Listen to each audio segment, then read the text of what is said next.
hiring a lot. So hiring is going to be a big one that we're going to be talking about in just a second, but I want to start with personal branding. Actually, funny enough, with personal branding, we've been doing a lot of content. Yesterday, actually, we were looking at, you guys got to keep in mind, because most of you are agency owners, but my content that I've been posting for the past couple of years also attracts coaches, also attracts people for our done-for-you agency. So when we talk about content for an agency, you would usually think, oh, I don't really need content. I can just do outreach or run ads or do whatever. But funny story is with personal branding, 2 years ago, I think one and a half years ago, I was doing a lot of content and a lot of ads, and then I see someone sends me a message on Instagram. Sophia. I don't know if you remember, but she sent me a message. She was like, oh, I see your ads everywhere. I saw some of your content on YouTube. I was like, okay. Trust me, I see your ads everywhere. Good. I'm from Sweden. So when she came to me, and we also have a lot of different coaches that also come to us from our ads, I'm running ads specifically, and I'm doing personal brand specifically for people that want to start an agency or grow an agency. But it still attracts people for the done for you, because with our niche, I'm a coach. So if I'm running ads towards people, I can showcase, hey, I'm a coach. I am educating people, but you're a coach too. So I know how to build a coaching business. You come to me. So I want to let you know, like, it's so important that you also start working on your personal brand for the same sake that you can attract the right clients, whether that's e-commerce, whether that's construction companies. You had a post on LinkedIn, I think 1 month ago, which got like how many likes? 2,500 likes or something? Yeah, 2,600 and 600k views. 600k views from one post, and you got a lot of conversations, a lot of people. Actually, I got like 40, 45 leads out of it. Perfect. Yeah. Okay. So if we're not doing content right now as an agency, like, let that be the first thing starting today that you're going to be doing. And I'm not only talking about LinkedIn. I'm talking about like the specific platforms where you know your clients are going to be active. E-commerce can be Instagram. That could be a main thing. It can also be a YouTube channel. I'm sad that Emil isn't here because he was sick. Otherwise, he also has a YouTube channel, which is really good. It's also good to take a look at that. But I want to let you know, having a personal brand can always come handy, because you don't only want to be dependent on your agency services.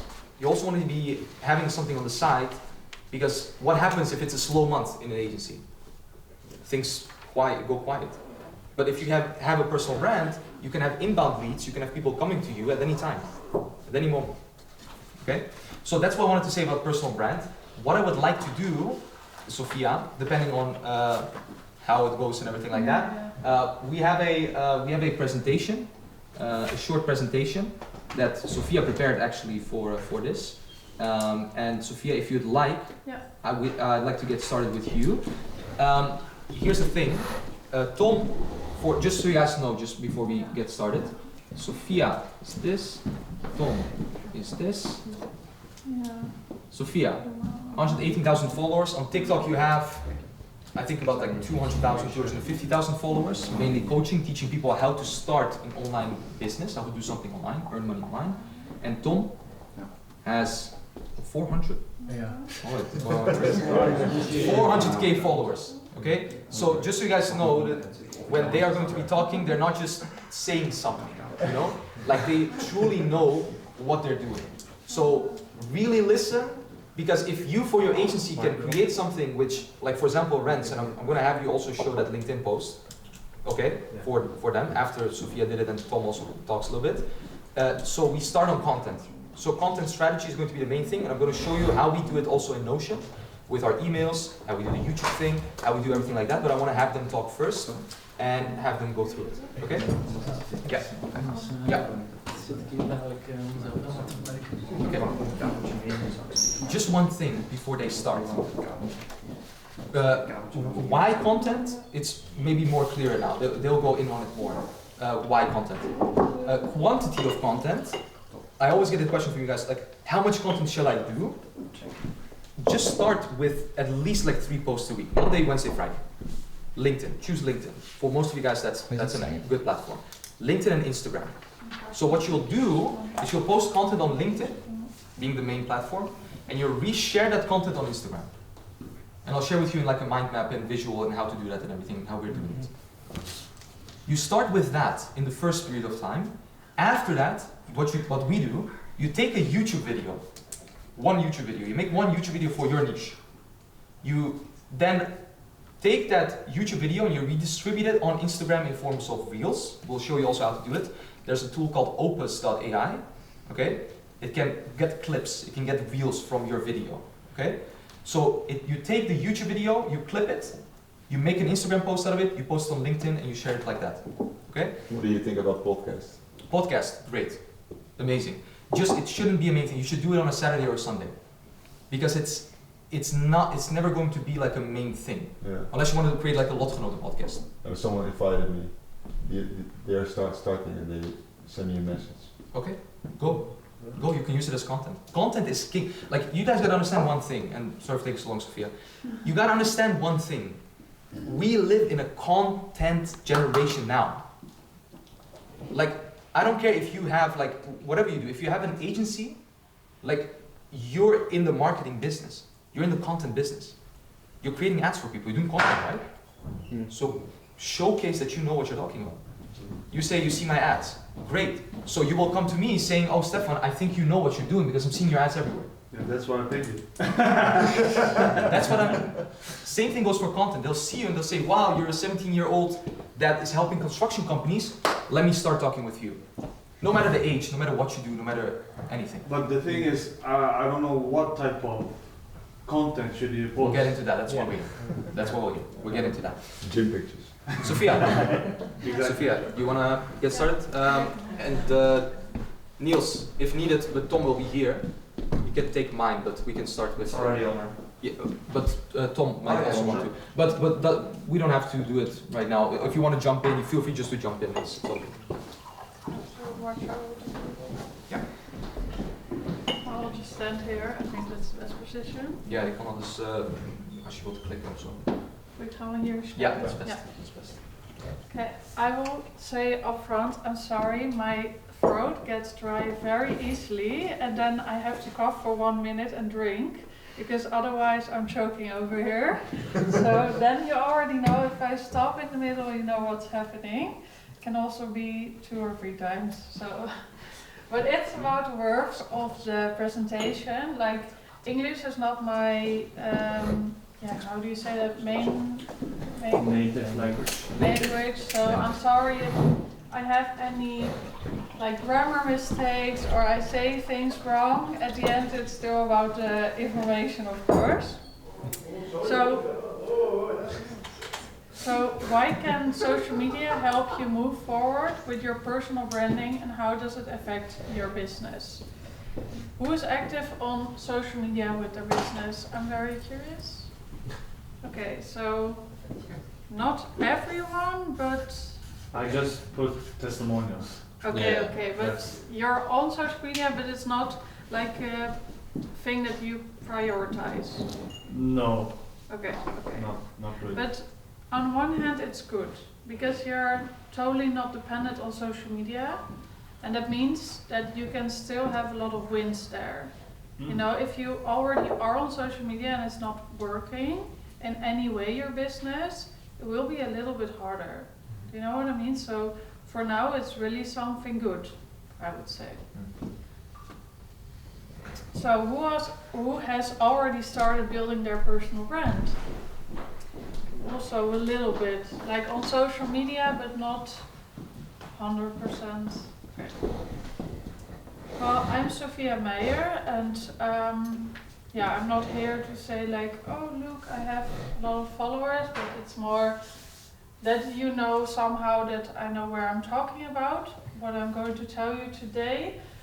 The funny thing is a lot of people think about me on social media with the amount of followers and the content that I post, that I'm like sometimes walking next to my shoes, like that I'm maybe a little bit too confident, but at the end I sometimes am ashamed when I make new friends and I have to show them my social media and they think that I'm a different kind of person because of that. So sometimes it has also 2 sides, but let's keep it positive because for the business, and I cannot complain at all, it is the perfect way. Like, I'm very happy with it. In total, I have like 290k. I have 2 TikTok accounts and 1 Instagram account. What is the reason for 2 TikTok accounts? So you have your personal one and then your Yeah, business one? so this is the one for like the money hacks. Yeah. I right now have around 160k on that one. And I started with that because I needed a way in social media Mm-hmm. to gain followers. And to get followers is not always to sell in the first place. No. It's more to grow your audience before you can start selling. So I started these money hacks not because I want to know how to save €5 at the HEMA, but because I knew that there were actually a lot of people that want to save €5 at the HEMA. So I found a way to be authentic on social media and grow my audience. But the only problem was, I made a lot of money with this account, let's say that upfront, and I got to know all the business models that I now teach my students. So I learned it all in this account, but it had nothing to do with me. Like any other person could make this content because it was about how to save money at the HEMA, at Albert Heijn, for your groceries, for your energy costs, but it was not building my personal brand. Sometimes I got recognized on festivals, but just because they knew one of my tips, you know? And I could not really start to sell something to them that had nothing to do with the money tips because they were not attached to me, they were attached to my hacks. But it was a nice way to grow the audience and to get to know all the tricks and business models on the internet. And then I have now my second TikTok account, and that is more like my Instagram profile, and that is more to get to know me. Yeah. So I started with this, and now I take them into depth who I am. Because if you start the other way around, sometimes people are not interested in you. It is very hard to say, but you're not special for people on the internet unless you have something that they recognize you for. People recognized me for the money hacks, but not because I had blonde hair or anything, you know? So important. You're Yeah. pretty much saying like, don't start with the expert role, start with something that might get attention and might Yeah. create Yeah. awareness for you, and then go into the expert Yeah. role, because so many Yeah. people go, and I've been the victim of Yeah. this, I go expert role, teaching people how I do things, Yeah. but they're like, who are you to say like, you do don't this. have a stamp, yeah, and we will also get more into depth with that, how you can do that and how you also can reflect on yourself, how you also saw that in other people, so you can also use that again for yourself. Yeah, just to interrupt here, because Yeah. for me this works really well. Right? So my name is not Tom Vossler. Yeah. My name is the study coach. Yeah. And I want to be seen as the #1 study coach for people worldwide. I want to be the expert regarding anything Sure. in Yeah. relation to studies. And that's why people come to me, because they see my tips, my tricks, they see all the people I've helped, and then they're like, okay, yeah, you can help me too. Yeah. So I think you could also have monetized the Mhm. money hack Mhm. account. Mhm. But I think it really depends on indeed But when what did you position? start? 1.5 years ago. Okay, yeah, that's good. And if you look at the content that went viral and that you got really the followers from, Yeah, it's about tips and tricks. yeah, but then still you're giving. I was also giving with this account, but with my other account, I'm more talking about myself.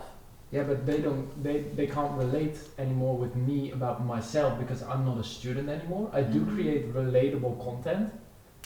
So if we look at content, I make relatable content that people think like, Yeah. oh, I'm also this person. I Yeah. also struggle with XYZ. Yeah, but you give tips. Yeah, but also tips Yeah. and also relatable content. Yeah, but then your stamp is the tips. The tips were so valuable. Yes. But And that's when what- you start your video with, hi, I'm Sophia and I'm a business coach, you're not giving anything. You're only like sending. Yeah. And you gave the tips and that went viral and your tips were so good Yeah, that people that want. yeah. Yeah. They stay. But that's They stay. exactly what I did with the money hacks. Yeah. I was not talking about myself, but I was only talking about the tips. Yeah. And that works. Yeah, that works. And I think like it depends. So therefore, my customers come to me because they see I can Mhm. be the expert. Yeah, but that's also what I do with this account. Okay. I give them tips about how to make money, how I exactly did it with this Yep. account. Yeah, but So then now- not in now your I do personal that. situation. Yeah, but in my personal situation. You don't attract clients with the TikTok, right? Yeah, exactly. Like the That's the clients that I difference. have now are not coming from here, but they're coming from more the personal side. Mm. But they once got to know me because of the tips. Yeah. And they come Because- to you because of your tips. Tips. Yeah. So the first thing is you have to give a lot. That is more like what I did with this account, and now I'm more getting. Because first I gave a lot, and now I'm getting clients from it when they get to know me better on this account. So if I would only start with this account, it would be a lot harder for me. Because I would miss all the valuable tips that I gave with this account and really the stamp that I made. Not because they got to know me, but because they got something for themselves out of it. So that's very important because a lot of people are a little bit too selfish when they go on social media and they want to show what they like. But you have to give so much to the audience nowadays to really be interested for them to follow you, to trust you, and to see that you're different. And that's why being on social media, you have to be the least, Least, yeah. like the word that I just said, like, got it? Selfish, Mhm. and just focus on the worth that you can give to the people that really like your content, and therefore it's also very necessary to always check which content is getting the likes, getting the views, because that's the content that is working.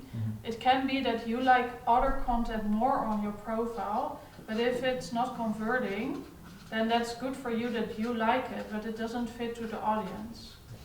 So you have to be not selfish and create what the audience like. I think you also do that?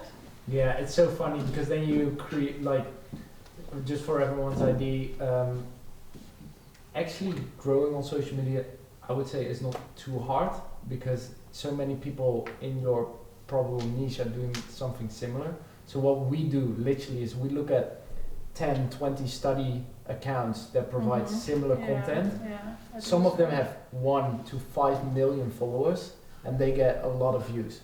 So basically what I do is I look like, okay, if this works for them, that is also works for me. So literally make almost the same video, but then change the caption because I disagree with what they are saying and I think like, nah, that's not true. So I change it a bit, I provide value in my own terms, and then we post that. But then we think, oh, this video is going to do amazing, and they completely flopped.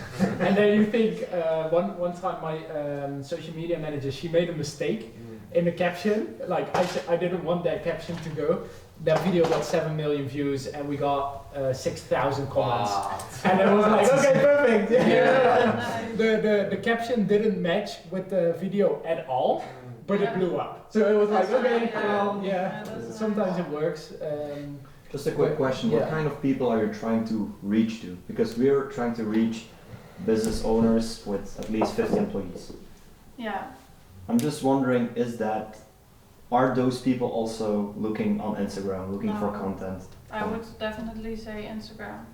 I also I mainly focus on the B2C market, but I also have some B2B clients. And what I saw was they started on Instagram, they started on TikTok. It was not really working for them. Yeah, sure, they got some views, because obviously also people that are like the audience that you want to attract are also on Instagram and TikTok, but not so much, like not so many people that are actually on LinkedIn for your audience. So then you have to make more choice, and of course you can try, but you should not expect them to go viral. So, but what you did, like looking at the accounts of other people, see what was working for them, I exactly did with this account. For the first 1.5 years, I never made my own video, I always found it from an American content creator. But after a while, I started noticing that it was still working, but I was not authentic, because then a lot of other women also started to create the same videos. So I got also a lot of hate, like, oh yeah, this account also posted it, the same tip, because we all got it from the same American creator, you know. And then I hired a VA that was actually like looking up deals online in Holland. Nowadays she also uses ChatGPT to find deals. For example, how to save €5 at the HEMA. And since then we really make our own scripts, but to really grow the account, we actually copy-paste from big creators from America for this account, but not for the personal account. So I earned, well, I not, but the company earned this year around 1,200,000 without VAT. So That's there's impressive. yeah, it's good. I also have a lot of costs. I have to be honest, like this is not what's, this comes on the bank account obviously, but this is not what's left. What's your profit? Approximately, do you know? I think this year it was a little bit lower. So I got more revenue, but the profit was less because I had a lot more costs. So I think it's around 40% Okay. Yeah. profit. Yeah. That's So still good. And the main costs are ad spend. yeah, I think the ad outsourcing. spend, and now I think my team is a little more expensive Yeah. than Yeah. my ad Yeah. spend. Yeah. Commission as well, right? How much do you Yeah. spend on ads at this stage to earn I think last month 20k. 20K per month? Yeah, last month. Yes. Yeah. Yeah. Yeah. Sometimes 21, sometimes 16k. Fluctuates with the market. you know, Yeah. Fluctuates with the Yeah, market. like this month is a very expensive month, Yeah, that's lately, also but yeah. Yeah. You have a question? Yeah, so when you post stuff, Yeah. right, if you go back to the previous slide, if you don't mind, Yeah. when you're posting stuff on your Instagram, Yeah. how do you blur, like, kind of the line between being professional Yeah. and overly personal? How do you, what is the midpoint, if that makes sense? Well, I posted this video 2 days ago about my plastic surgery operation. Okay. I don't think it has anything to do with my company. I don't think it has anything to do with making all my money. Mm-hmm. But like I said in the introduction, I try to find a new way to be authentic, and the plastic surgery industry and get fillers and being against breast implants is really a hot topic right now. And what I did with this account was really only attracting the eyeballs and give people something where they can engage with. I exactly did that with that video, but then more personally, because these money tips had nothing to do with me personally, but this is like a trending topic that still has to do with me personally, and therefore it is something that they engage with, but they also get to know me on the same time. But it only has nothing to do with my business, but it attracts the eyeball. So if I would like get 1 million views from this, you can still have a percentage of people that come to your page and then think, oh yeah, I came on this page because of this video, but I'm actually also interested in what she has to offer. So sometimes you make contact just to attract the eyeballs, what I did with this, but actually you think like there's always a percentage of people that then unconsciously come on your page and will be interested in something else. Right, so it's like you wouldn't post a picture of your family or anything like that. It's more like offhand business, if that makes sense. Yeah, so you're not always posting about the business. If I speak for myself, in terms of the personal brand, but sometimes I also just post content to get the eyes. If that was your question. Yeah, that kind of makes sense. It's just I was just wondering because I don't really use Instagram or any of these things. So for me, it was like, okay, do I be super professional and just post like, oh, this is the greatest SEO tip, this is how to run your ads, blah, blah, blah. Or do I post like a picture of me and my brother or something like that? I think you have to do both if you really want to look at it as a personal brand and not just as the company that you want to grow. If you look at the guy that is like the funnel expert in America, Russell Brunson. yeah, Click he funnel. also posts pictures with his kids or his family, or Grant Cardone also involves his kids or his family in photos and pictures. And you know, before they did that, I probably only knew the company, but now because I get to know him, I never knew the company, but because of him, I now know his company. So sometimes it goes the other way around. You first get to know someone, like with this video, they get to know what I did, and then they get to know what kind of company I have, because posting about the company is not getting the same eyeballs as this video. Yeah. So if that makes sense. What about the frequency? Especially when starting out, how would you say when to post, how much to post? You know, when I wanted to grow my Instagram, I went from 10K or 11K, just around that, to 80K in 2 months on Instagram, because I posted 3 times a day. And the only thing that I did was getting all of the videos of this account without the water print of TikTok, and I just uploaded an Instagram and set the time and the day, and then 3 posts a day. So I had like for 2 months fixed the content, and at first I had like 200 views, 400 views. Instagram was not showing me at all to the outside world. And then in 1 week it just went viral, and also backwards viral. So also the other content got posted online on Instagram. And that is how I grew from 10K to 80K. I think to add, sorry to interrupt, I think what's more important than the frequency is what you the did to get there. Because you can post 3 times a week, but if you see that nothing is happening and you keep on doing the same thing, then you won't get different results. That's also important to say. That's good that you're telling me, because I already made so much of content on this account. Obviously, I only picked the ones that I knew was working. And when you start on your Instagram with 3 times a day and you don't know yet what is working, and you also plan it ahead, and you don't know if the content is good, you can also really do it shitty, because you have to give the sign to Instagram that you also post more of the stuff that is working, because you're like answering a question that is out there on the internet.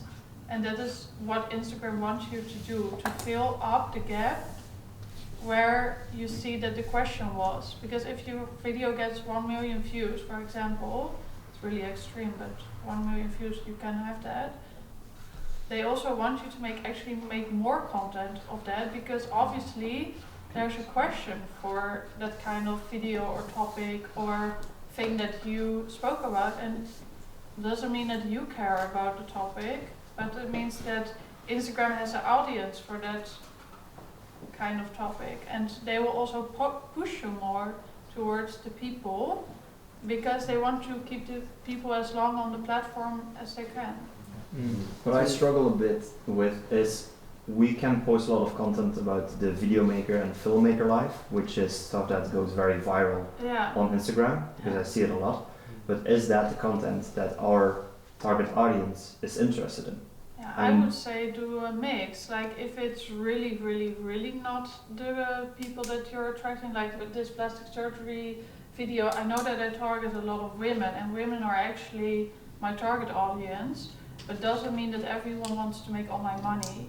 But in my head, I know that there's always a percentage that is interested or will be interested, because they're coming on my profile.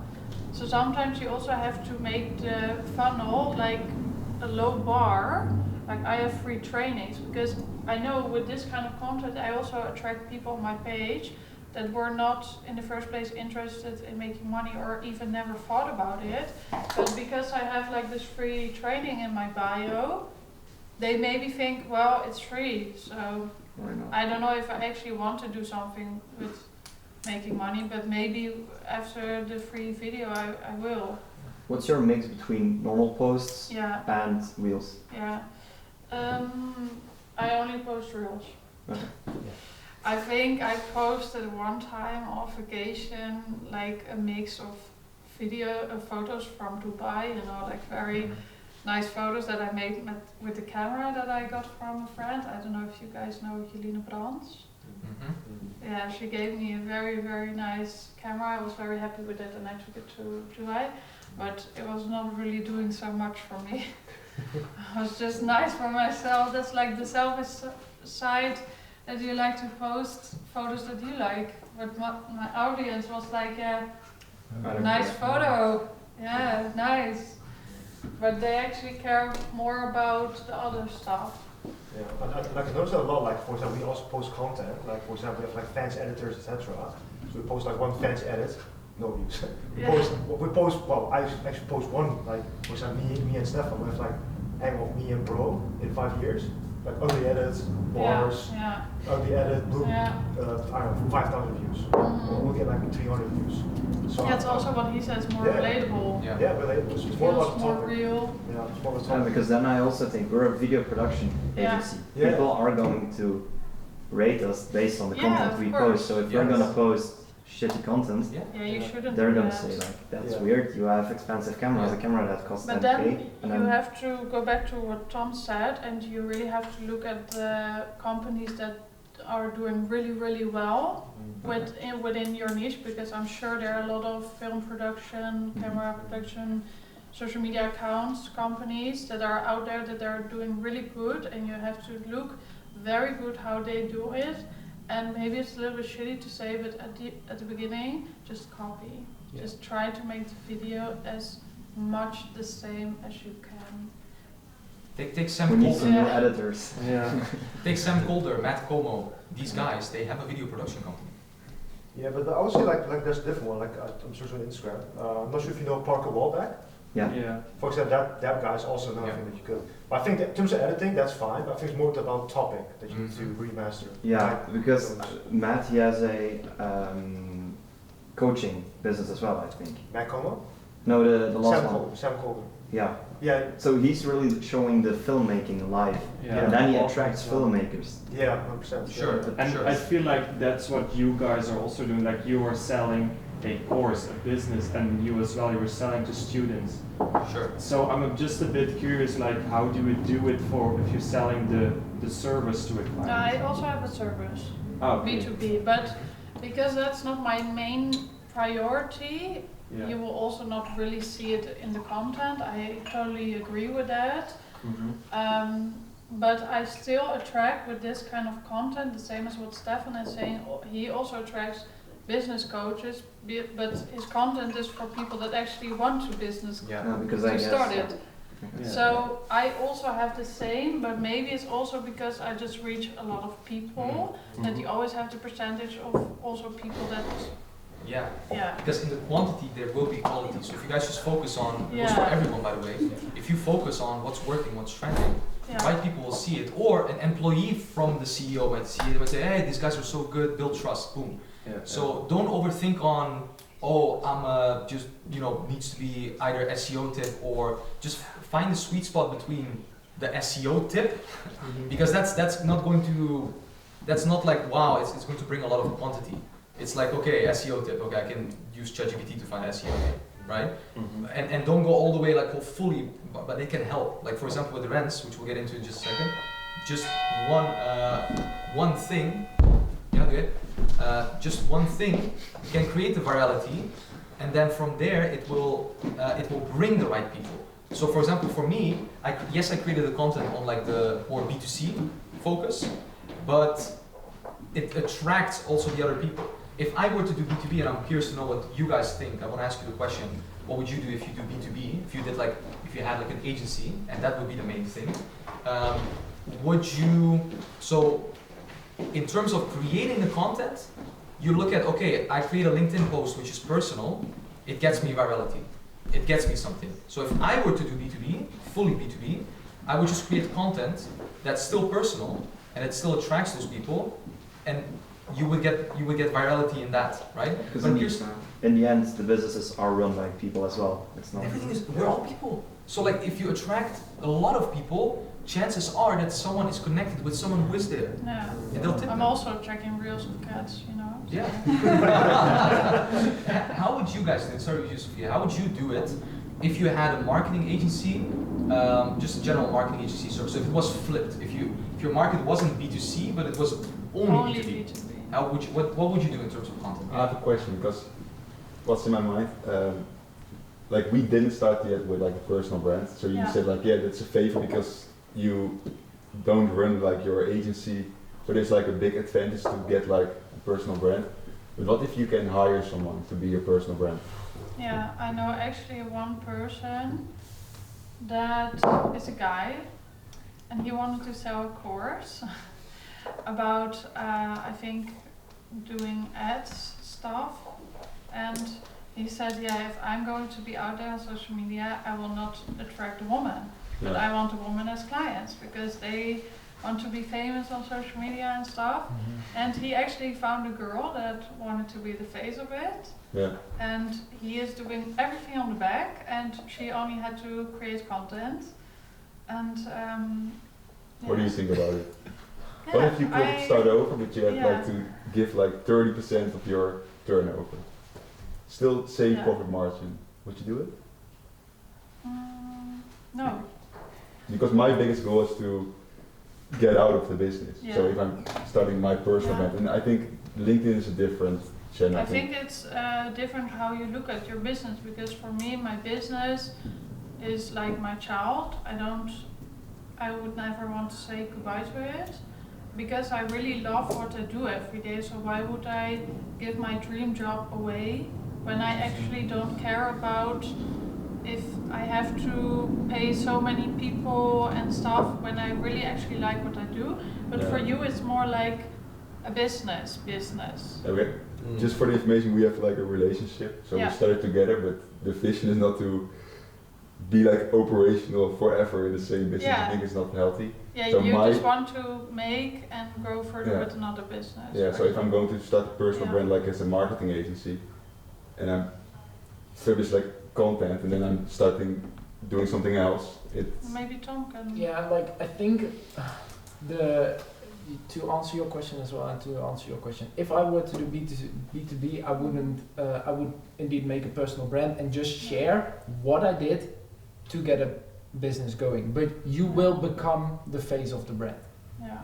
Like people will relate to you, they will relate to your story, how you made from 0 to 50K a month by coaching students. Like in 5 years, I think I can do that. I can just show my face and here's how you make 10K as a tutor. And people would love that because it's like, oh yeah, I'll tutor kids for 10 hours a week and I'll get 10K a month. Like that would be eventually my potential B2B offer. But I'm not going to outsource that to someone else because they didn't do it. And then they see the face, and a couple of weeks ago on Bose, I don't know if you know the program, there was this this topic where indeed someone was the face of a brand, and because he had a huge following, people were buying into absolute crap, absolute shit. They didn't get the results, they didn't get the outcome that they wanted, and therefore the personal face was labeled as a scam, everyone behind it was labeled as a scam, and I think that is I wouldn't ethically go that way, just very personal. But you can as well build a personal brand that's not completely, look at Armin Gadji. He sold his marketing agency, he has multiple businesses. That's true. At the beginning it's nice that people get to know you, but they also understand that at the end it will be just about the business. So if you then sell it to someone else and you slowly introduce someone else on the social media accounts, they still know the background that 100%. It started with you, and I think that is the most important, that when you actually want to grow your business online as your business, you still are attached to the personal brand aspect, and that is all about you and your girlfriend.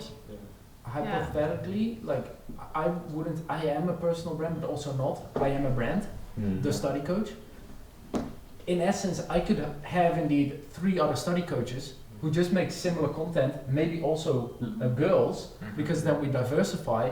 We post 2 times a day, me face, you as a study coach and someone else, and then we leverage also other people's stories, and then it can even like grow bigger, but then it's not the personal brand, it's the brand. And I think that you need to make a really good distinction. But at the beginning I would always start with 1 or 2 people, because people otherwise don't understand anymore what the personal brand is behind it actually. Let's say you want to just build a brand, not personal brand. Would you say use a business account or still personal account? Here business is fine because you can plan ahead and see your stats. Here always personal. TikTok always personal. Okay. But because I always see like business accounts on Instagram performing less good than personal accounts. Is that true or is it just biased? No, that's I think biased. Okay. To be honest. Yeah, because on TikTok I know for sure, because I had already like 2,000 students and I really saw the difference. Every time when someone was saying, yeah, my videos don't go above 50 views, 50, it's really low. Then I always ask, well, can you send me your profile? And 9 out of 10 times they had the business account. So I don't really know the facts, but from what I saw, it actually makes a difference on TikTok, but on Instagram, no, I never saw any difference. Because I think TikTok is really more that like, they know you're a business, so why are you not spending money on the ads?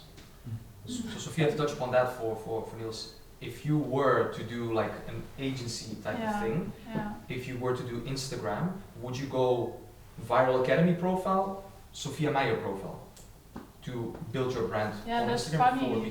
Or something in the middle, because we are thinking about like marketing with Juliet, for example. So it's like business, but as a person. Yeah, exactly. Yeah, well, now I'm going to start within 1 week with a separate account for the Viral Academy on Instagram.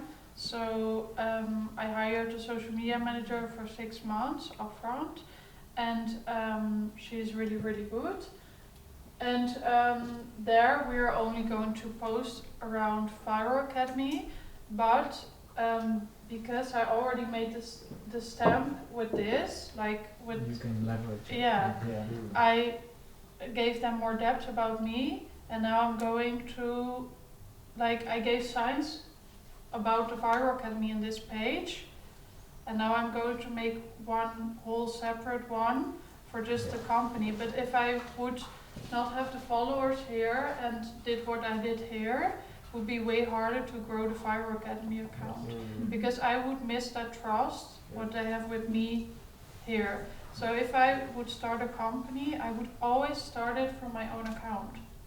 Because they already know me, they trust me, they know a little bit about me. But when I would now make the Viral Academy account, and in 10 years I would not want to be the face of it, I would already have built the followers, the trust with the brand itself on the account, but it always started here with me.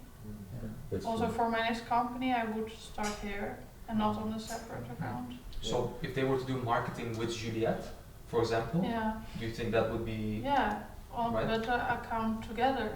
And I would also, especially if you want, don't have to, but make videos about how you do that as a couple, run a business, because I think... but no one knows it. That's a bit...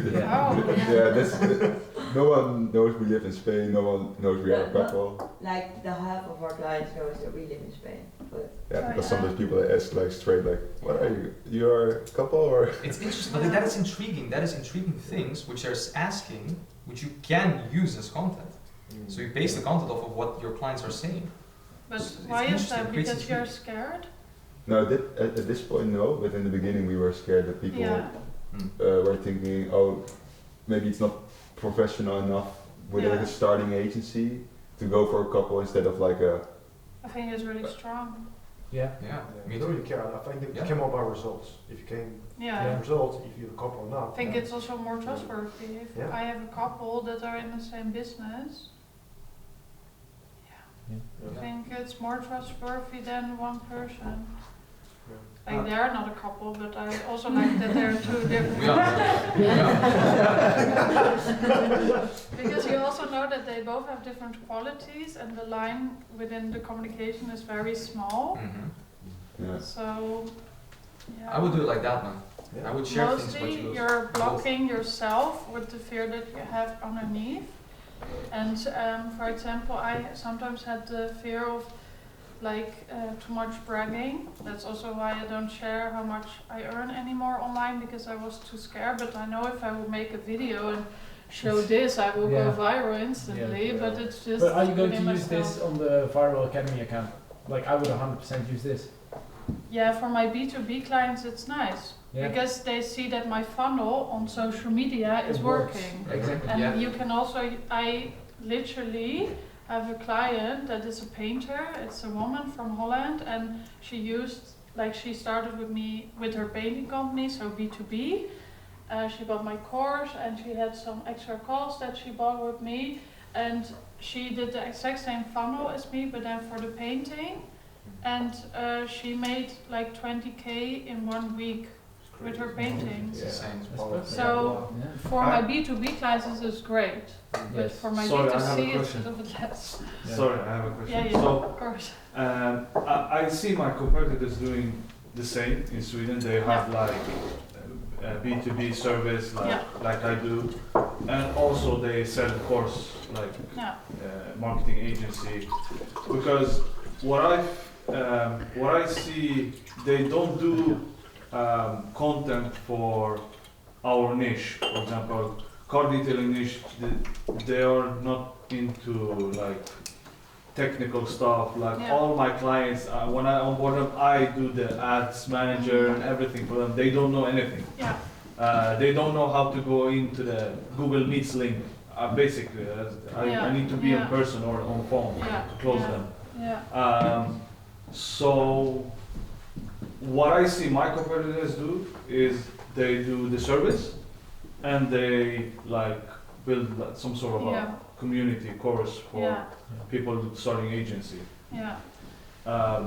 So should I do the same, or because to attract more clients? I don't know if that's the main thing. I don't know. If you look from the money perspective, I think in Sweden a lot of people have money, right? Also with dropshipping, always Sweden works so great. You know, from the money perspective, but if that is not your goal where you want to go, then I would say no. And I have to be honest, like selling a course is not the same as helping a company. Like you will have a lot more problems, but they're very different from the B2B clients. So you really have to see it as a separate business and not just a side hustle. Unless you just want to make €1,000 more, then you know, I would always say to every single client, make an ebook, make a small course if you like, because even though you don't really want to sell it actively, if someone asks, you have something that you can sell. It's the same as in the store. When they don't have €100 for the TV, you can always offer them a printer for half the price, but they will walk out of the store with something. And if you don't have anything else that you can offer besides your service, then they will go away without anything. But they trusted you in the first place. I do think that it's really important to figure out what the goal behind it is, because if you don't want to have a multi-million personal brand, then don't go for it, because it's a lot of work. I'm going to be honest, like in my early days, like I would spend 8 hours a day on Instagram, posting content, connecting with people, reaching out, DMing, not commenting. even selling, just not even selling, just building. And then indeed, eventually I got videos that went viral. 100x my followers, but it's a lot of work. It's indeed a big part. So if you feel like I don't want to do this, then don't do it, because then all your energy could be better doing the sales, scaling your ads. Do what if works. It's already working. And do more of it and do it better. Like I work together with co-host Stefan to run ads while I have 400,000 followers. What I figured out, and nothing regarding the ads and stuff, I just needed to do what works more and do it better, which is organic marketing, just getting organic leads. I was dividing my attention, not putting everything into the ads project, therefore didn't see the results. So if you're going to divide your attention in all of these three things, you're going to see no results. That's what I had last month. Burned out, a crisis, no results in ads, no results in my organic marketing, because I wasn't doing anything. Focus on one thing, do that, make it better and bigger. But for example, with you guys, like if you're saying like I see this as a business that I want to maybe sell or build something else, then I would always say build a personal brand, because then you can always sell whatever you want. Exactly. If you always have to start a business from scratch and make the business famous, it's maybe 4 times harder than to make yourself famous in that way. It will open doors. You may catch as well, it will open doors. But if you're now targeting B2B and you're thinking about B2B like in the future, do you think LinkedIn is enough? Because what I'm going to post now on Instagram. Yeah, I would say LinkedIn and Instagram. Because I you would can say also, LinkedIn. I would say LinkedIn and Instagram, because you can exactly post the same content. What do you think about X? What? X. Twitter. Oh, I never use it. Depends on your niche, I man. don't know how It really depends on your niche. If your niche is on X. I post Could be nice. because I like to post there, just to engage. I feel like it's something I enjoy to do. It's not like a business related stuff. Yeah, but I really question myself with Twitter. Are people just reading the tweet and then scroll away, or do they actually go to your private profile? That's a good question. Because if they don't go to your profile, it will just be entertainment. But that's the thing with Twitter, for example. We work with content models. So basically, our previous content guy, he also runs his own agency. And funny enough, he had told me that he actually used Twitter to reach out to coaches, and that actually works to get book calls. So if your audience, well, I'm not sure if currently doing business. No, so that does make sense, right? If you're working with coaches, okay, that potentially you can post content. Plus, of course, reach out to them on Twitter. But for cardio business, I think more Instagram, to be honest. In his case, I would just showcase what he's doing for other people. And leverage that and be like, here's how we booked 40 appointments for this car dealership.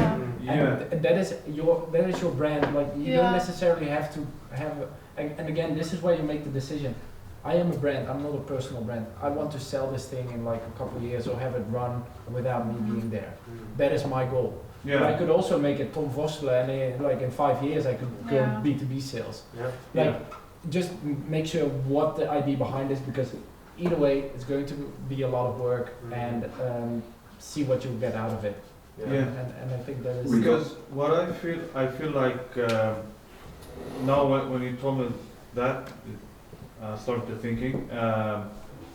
I'm really good to do outreach. I'm really good to engage with potential clients and get them to book calls. I should put and just show people how I do that. Just show it, because they will buy from you. They will eventually buy implementation.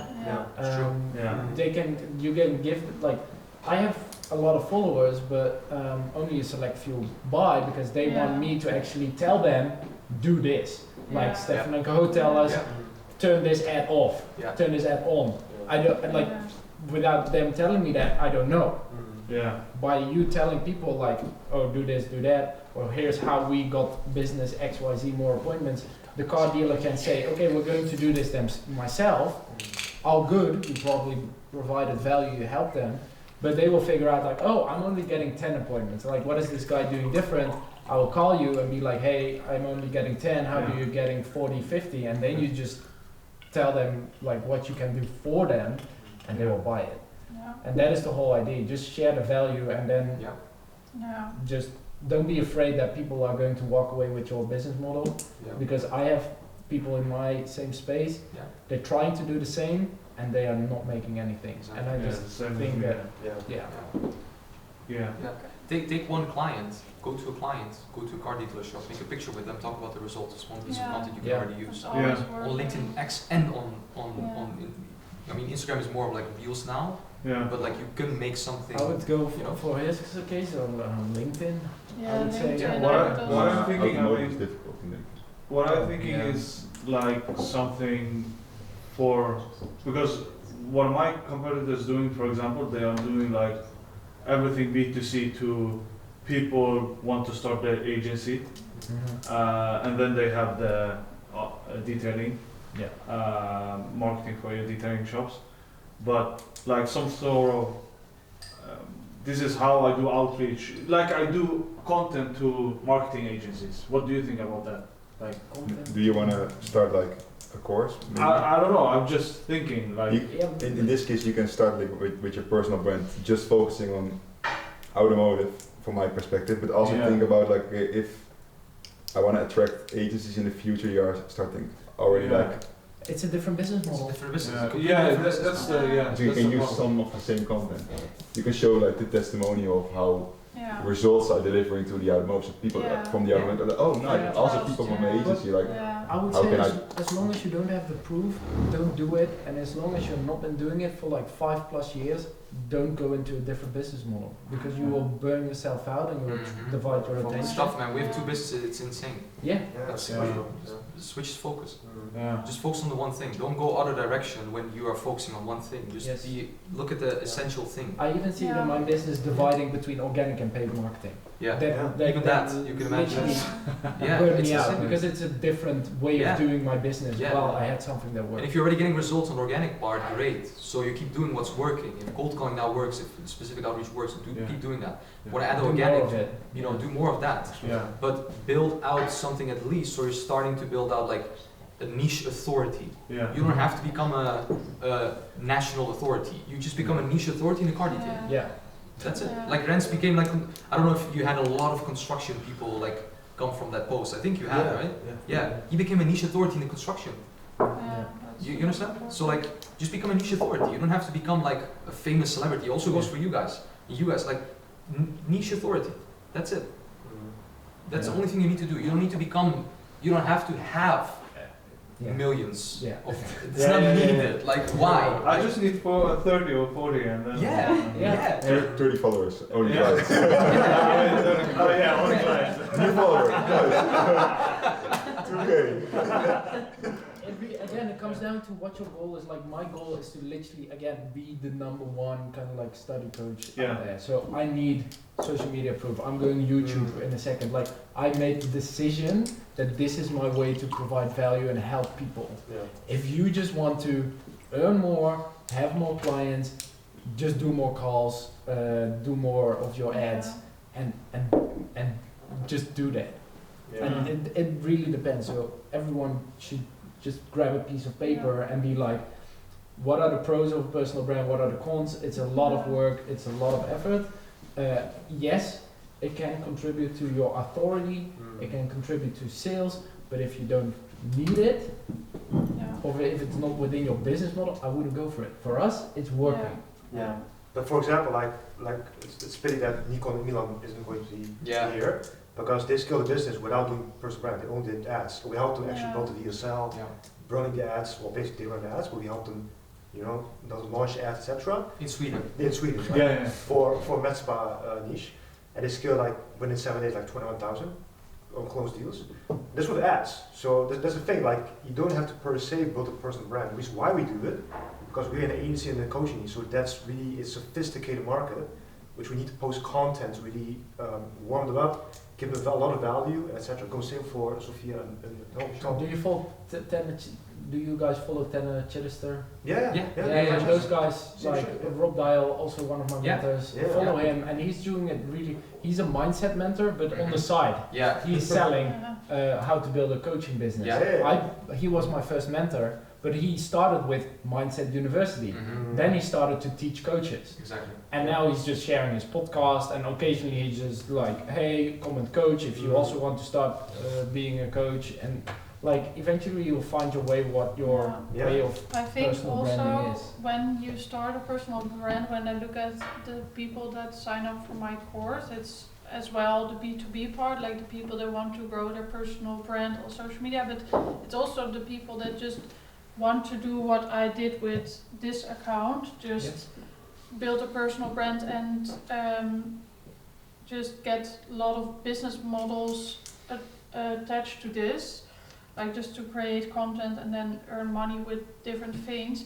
That's also why I started a personal brand, because I did not know what I wanted to do, how to make my online money. And then a personal brand is really easy because you can go, you know, you can switch, you can change, you can do whatever you want, and you can also see what comes at you. Like for example, I have this Instagram account because I started this TikTok account and because I want to attract clients, but now I bought 2 houses in Spain last year, and now I get also a lot of questions from women how I did it.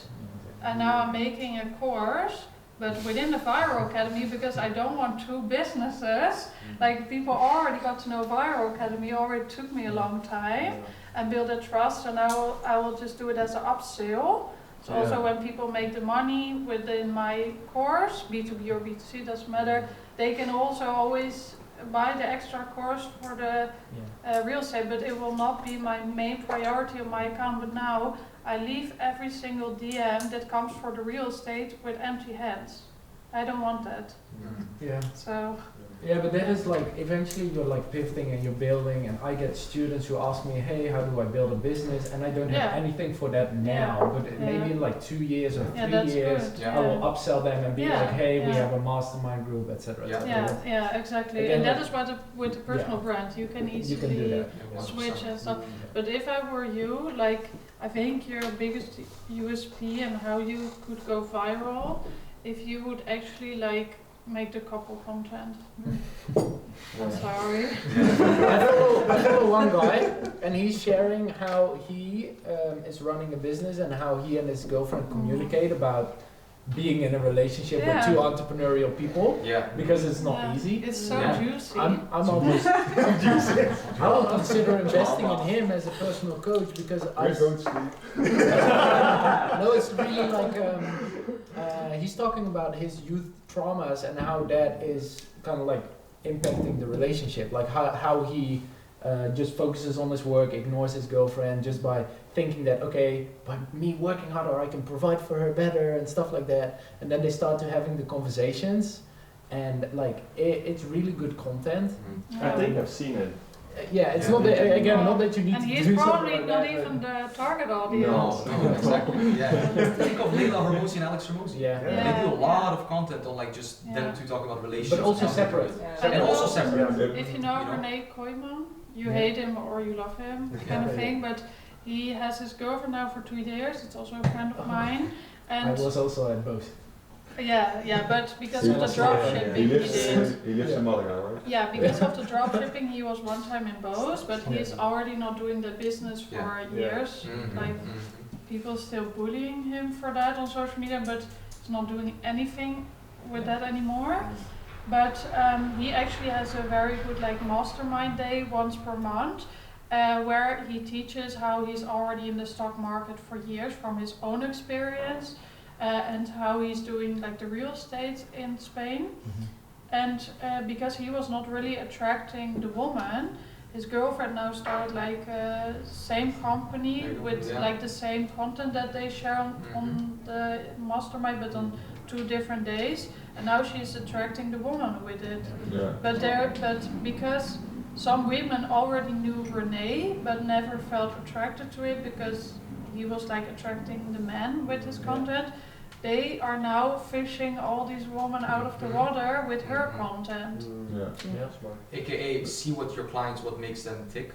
See what makes them tick and do that. If there are more women e-commerce owners. I can imagine, for example, we are running growing, and then we have like, for example, 20K, and we think about like some B2C, maybe a small course or something like this. Of course, it's valuable to share content as a couple, but to attract like the e-commerce owners. Listen, you can also downsell them on consulting. You can also downsell them on in the future a course where they learn how to run ads themselves. If you attract a startup, you want to focus on 10K to 20K e-commerce businesses, right? You might attract other ones as well with the content that you're going to make. So if you see a lot of them and you can downsell them on something like that you're already doing, you document what you're doing for your team, you give them that, you downsell it, you make an extra 5 to 10K a month. That's what we do for coaching. We have the coaching blueprint inside a business blueprint. If a coach comes to us and they're not at the level yet that they can go to our agency, I give them the coaching blueprint 7.5K. Tom as well, when he came to us, when he was starting, he was also looking at those things. He went into the business blueprint, the coaching blueprint. You know, but because I already made it, like with that, he wasn't ready for the done for you. He was ready for the done for you 7 months later, and then now, of course, we tried some things, but looking at that in the future. But you see, so like. But when you started the personal brand, you had like a good perspective how you want to grow and attract like different kind of. I want to attract real estate agents. So what Daniel, like real estate agents, like that was my niche, real estate agents. So I started sharing things for my personal life towards realtors, and I became a niche authority in realtors. Like all the realtors in the Netherlands knew my name. Like now, if I were to like show you my LinkedIn, it's flooded with real estate agents. Like I have like 5,000-6,000 connections, only real estate agents on LinkedIn. Because my mind was, I want to be like the known personal, I want to be the it guy for real estate agents. Yeah. Does that make sense? Yeah, but how was it to switch your personal brand to e-commerce? Like this? Yeah, because it's a personal brand. I said, hey, now I'm doing this. Now I'm doing this. Same with me. I'm switching my business. And then it was like, oh, Stefan is sharing personal things. He's switching his business. So all those things like migrating to Dubai, starting a new business, killing off another business, your birthday.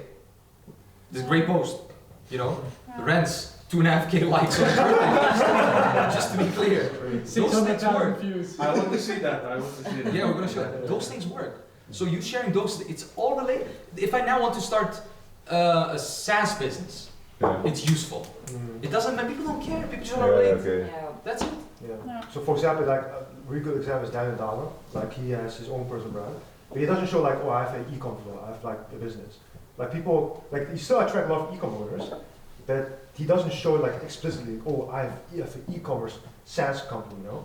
So it's if you can be broad, like it can still work. You still get, you know, the exact your audience, but they will find out, they will research you about the sort of companies you have, right? But a good example, I think one you can model is Justin Lalonde. I think I shared a video as well, right, to one of you. Like Justin Lalonde has his own agency, but also has a course as well for like running ads. His personal brand is towards like e-commerce, how to run ads for e-commerce on YouTube, and I think, I'm not sure the link, but Instagram as well, right? So Justin Lalonde is a good example, and you guys can model what he does and apply for your own. He's very good. Justin Lalonde. Very good. Yeah. And Emil, for example, he's doing LinkedIn, YouTube, or also. I think he's doing YouTube and a little bit of Instagram and LinkedIn. I think those two he's doing. You could check that. But like, what I wanted to add to that is like, you gotta understand that you guys are overthinking it too much. That's the thing. You're already thinking 4 steps ahead. You're thinking, oh, do I need to sell a course to people in the B2C? No. You're already step forward. Go back. Yeah. Start with just content. Yeah. Create the attention. When I started, I just made videos. I did not know what I was going to learn or what I could do. I just built and wanted people to follow me. Yeah. And to people, it's like a toxic relationship. You have to do so much before they follow you. Yeah. And they're not satisfied with one post. Yeah, but it's true. It is like building it is so much work. Yeah. And you also the same toxic boyfriend. But like, you can scroll through my Instagram and you'll also see where the shift is. Like I was posting 3 times a day. That's also what I do. Speaking videos, post carousels, and then out of nowhere I bought a course, 150 euros. I called a friend and I said, "Can you create this content for me?" He said, "Yeah, I can do that." I said, "Perfect." And then we started posting 30 days, 60 days. 5 videos in a row got like 5 million views, and we went from 3.5 to 200,000 in 3 months. Yeah. Okay, so a lot of people ask me what is like something what I did to get here, because I have a lot of costs, but also I just got 24, like I make with my company more than 1 million per year. It's not something that you just do in one day. And what I always learned from my mom was that I always had to give money away that I earned, not just to donate, but money is like energy. When you spend 10K on a course, you will do something with it, you know, you just spend 10K, but actually it's just numbers on your phone. It's not real what you can touch. So money is really energy, and it does something within you and your motivation. So I would always recommend, if you're a starter or not a starter, to always invest in yourself. Like I also sent yesterday 17K to this one social media manager, and she never made one post for me. Yes. Just because I know that, you know, I will get it back either way. Hopefully. It's energy. Hopefully. Yeah, it will work. Yeah, but like either way, you can spend 100,000 on coaching, like, and the 20% that is good is going to help you. Yeah, 10 yeah. minutes. You don't need everything. No. I also don't expect that I will have 100 clients from the social media account, from the Viral Academy, but from that 17K, I need at least 17 clients in a half year. Like, I get that in 2 or 3 days with my own account. So in the worst case, I will just have a little bit less profit.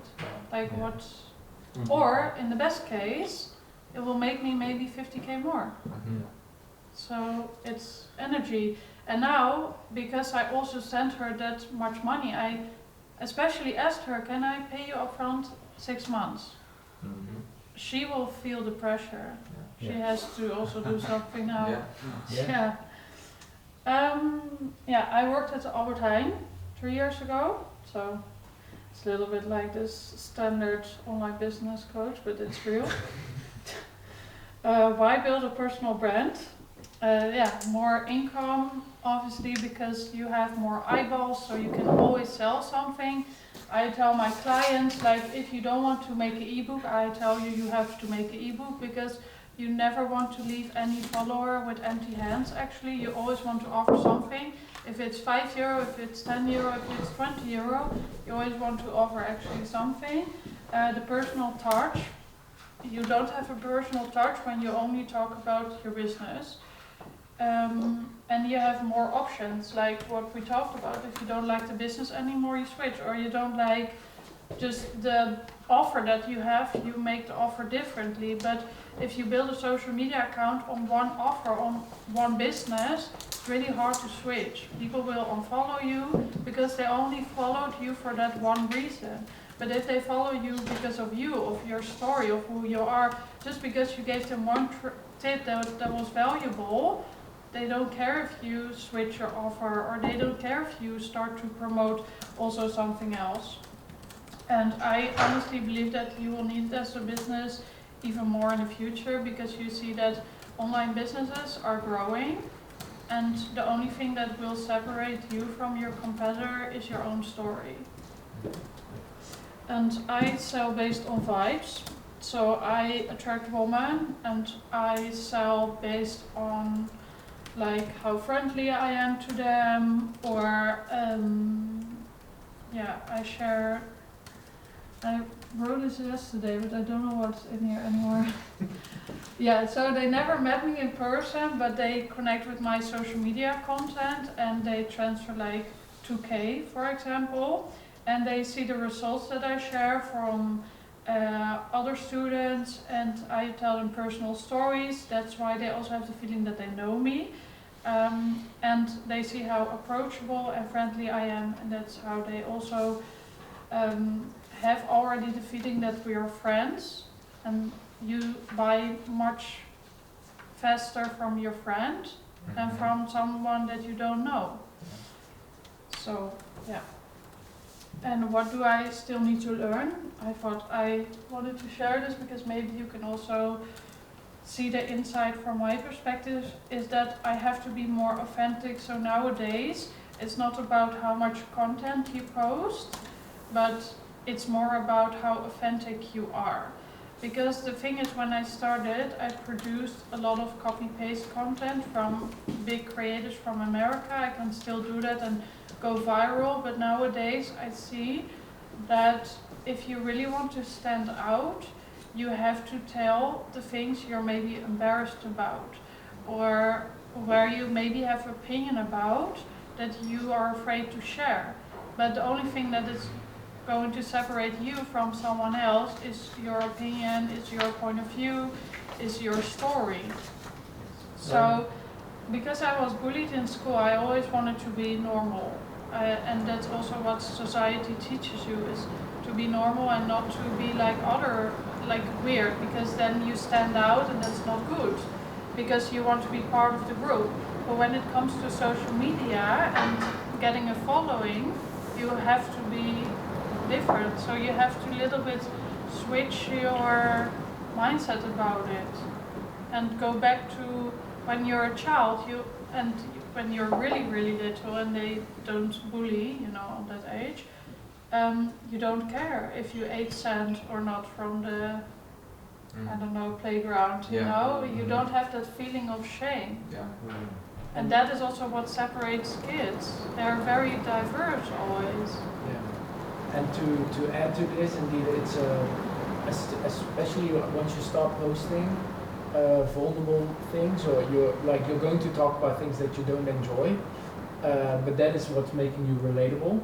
And the most important thing, and this is indeed our mindset, don't care about what will other people think and what will other people say. In like a couple of years from now, they will ask you how you did it. That is the one phrase that always sticks with me. Really, like the amount of people that, hindsight, they told me like, oh yeah, I thought, what are you going to do with these funny videos, or like, what do you want to accomplish?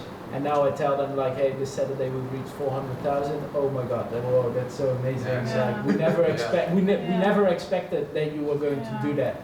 You didn't. I don't care, but I had a belief that if I'm doing what I'm doing, I think you have to go over this hurdle every time, weekly, daily, especially with the lead.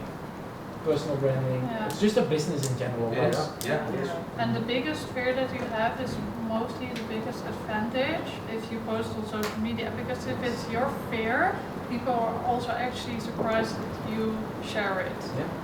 The one video I shared, it was like the straight A, which is a good student, A kid, who had to get a good grades to get attention from his parents. Is now a kid who takes 45 minutes to write an email, perfectionism, yada yada. That one blew up, 7 million views, 6,000 comments, a lot of calls booked on my calendar. And like, did I feel like that? A bit, but it worked. It is related. I do identify myself. I did identify myself as that, and that works. And then, do you feel shame when you look back at your old videos, or you're like a bit embarrassed? It's so funny. Oh, like you feel free to in the break to look through, and then you see me. The captions are off the screen. Like I'm trying to do things. Watch on the screen. It's. You don't delete it. You just No, I keep everything. I have more than 700 posts. And in the beginning, how was that when you just made your first few posts? How did you feel about it? What was going through your mind back then? I was coached by someone who's called the mindset mentor. So he told me, don't care. And just do what you want. Like, it will take a while before you get it will take a while. Let me see one of this. This is just a normal one, right? This is a normal one, yeah. Yeah, but I don't know if you have the sounds and stuff. Yeah, but it's about... And this worked for someone else. But it didn't work really well for me. Like, this one didn't got much views. So you replicate, but if it doesn't work, you try something else, right? Yeah, like if you scroll there, 1.3 million. So seeing here, I also did spoken videos in between. It doesn't work, yeah. And it doesn't work. So if I could go back in time and start university all over again, there's a few things that So you saw that didn't work, so you did or do less of that? I tried it out again to see, because then you see like 1.1 million, this is just funny content, look at the amount of likes and comments. But I would like to say something about this, because it is true that you want to post more of the content that is working, but like for example, my makeup videos where I just talk about results, how to make money, about myself, that are the videos, like the talking videos, that least convert.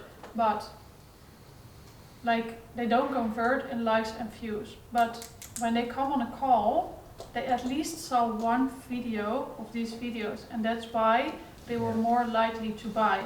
So I have like the content that reaches the eyeballs of the people, that get people to the page, and then maybe they see one video that is not like doing well for the algorithm and for the views, but it is working as hell for the funnel. Yeah. Because the people that are actually in that video and then booked a call, they were like already sold before the call almost, because they saw the one video.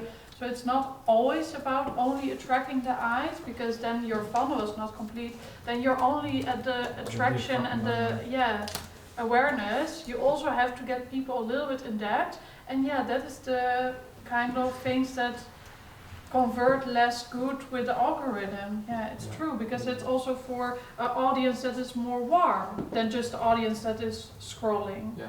It's like a website. Not everyone goes to the second page of your website, but the people that were interested when they went from the first page to the second, they're also more likely to buy after they saw the second page. We have now, I feel like restaurants in Sweden, they are doing a lot of content. A specific one who's selling like boxes, food boxes. He's just doing like funny posts. Yeah. He just do funny posts, and he gets a lot of likes. People buy stuff from him, and he doesn't sell anything. He just do funny. Yeah, but it's the same here at TikTok. Like walk here in Amsterdam, you'll see lines for people waiting for half an hour because they saw something on TikTok. Because it just looks good and people speak highly about it. And it's not so expensive. You know, like if you have to eat every day. Yeah.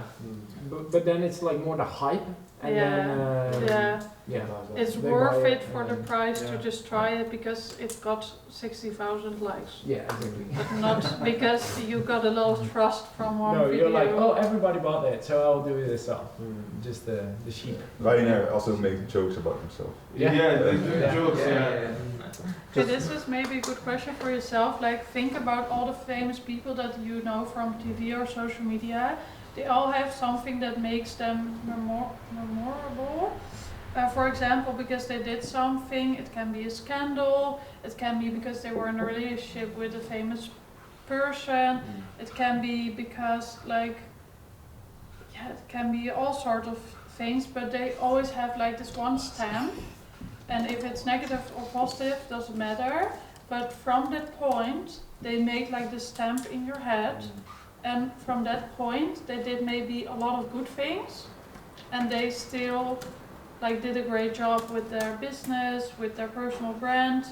Just they made that one stamp. Like if you know Jade Anna, like she now has a business, but she's actually known because of the person she was together with. And for example, Femke Louise, you don't have to love her, but she got famous because she was like bringing out this very weird music video and doing a little bit too over the top things, and no, the music wasn't good, but she made a stamp in people's head, and afterwards people thought that she was actually making good music, and from that point she got famous. But people will always remember the one video where she started with, because it made the stamp. And a lot of people, I have a friend, and he was like the best friend of a girl that was from these juice channels, and they worked with very closely together. And he told me that some celebrities brought in their own groomers, because they needed a stamp.